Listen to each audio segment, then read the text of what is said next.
Gece ve gündüz günahlı kalbim kömeğe yaman seni çağırdı. Ümitler göğe bahara Rabbim tek sana nara kaldırdı.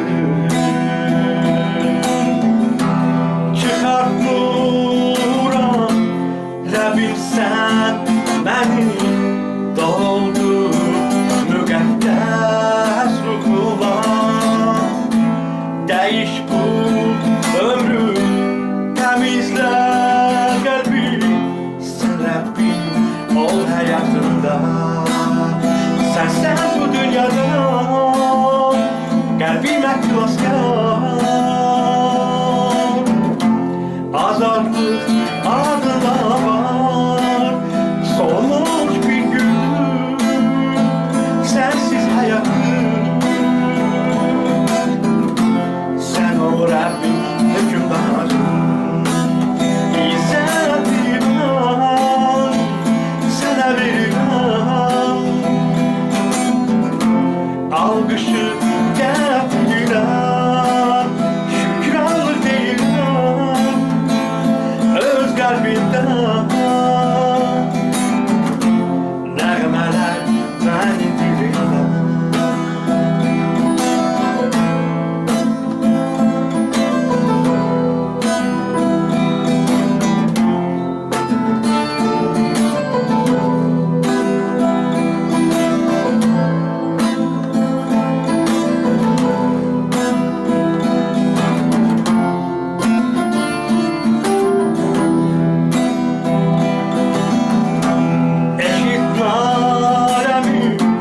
Gönder cevabı sen bana söyle, susma hiç Rabbim.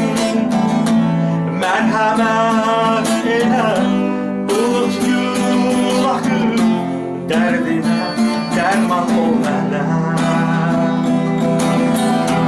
Hakikat yolu göstersen bana, sen yaşa Rabbim muhabbetiyle. Benim kadehim senin elinden, pənahın bağlanır sana. Sen bu dünyada kalbime kılaskar. Azadlık adından var solmuş bir gün, sensiz hayatım.